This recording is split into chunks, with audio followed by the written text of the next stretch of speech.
माघ महीने की कृष्ण पक्ष की अमावस्या को मौनी अमावस्या कहा जाता है। इसे सभी अमावस्याओं में से सबसे महत्वपूर्ण और फलदायी माना गया है।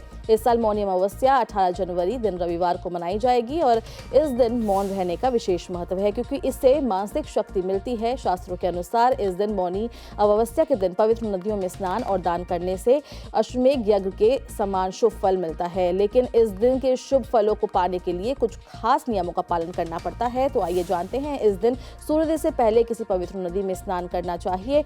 अगर ना हो पाए तो घर में ही नहाने के पानी में गंगा जल डालकर स्नान कर सकते हैं। इस दिन का नाम ही मौनी है, इसलिए कोशिश करें कि पूरे दिन या कम से कम स्नान पूजन तक मौन रहे। अगर चुप रहना ना हो पाए तो बुरा बोलने से बचें। अमावस्या तिथि पितरों को समर्पित है। ऐसे में इस दिन पूर्वजों के निमित्त तर्पण और दान करें, जिससे पितृदोष से मुक्ति मिल सके।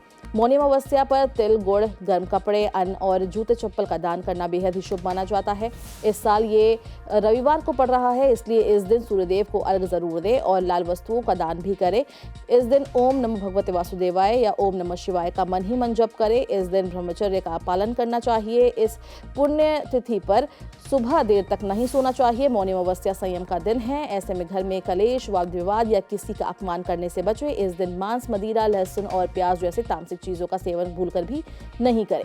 सात्विक भोजन ही ग्रहण करें या व्रत रखें। ऐसी मान्यता है कि अमावस्या की रात नकारात्मक शक्तियां अधिक सक्रिय होती है, इसलिए रात के समय किसी सुनसान जगह या शमशान घाट के पास ना जाएं। 18 जनवरी को रविवार है, इसलिए इसे रवि मौनी अमावस्या कहा जाएगा। ये संयोग सूर्यदेव की कृपा पाने के लिए अद्भुत माना जा रहा है। इस दिन तांबे के लोटे में जल लेकर उसमें लाल फूल और अक्षत डालकर सूर्यदेव को अर्घ्य जरूर दें। मौनी अमावस्या पर शिववास योग का भी संयोग है। मौनी अमावस्या के दिन देवों के देव महादेव कैलाश पर जगत की देवी मां पार्वती के साथ रहेंगे और इस समय शिव शक्ति जी की पूजा करने से सुख और सौभाग्य में वृद्धि होगी। साथ ही बिगड़े काम बनेंगे। मौनी अमावस्या पर सिद्धि योग का भी संयोग बन रहा है। मौनी अमावस्या पर सर्वार्थ सिद्धि योग दिन भर है। साधक सुविधा अनुसार समय पर स्नान ध्यान करें, भगवान शिव की पूजा करें। शिववास और सर्वार्थ सिद्धि योग में पूजा और तर्पण करने से साधक को स्वर्ग समान सुखों की प्राप्ति होती है।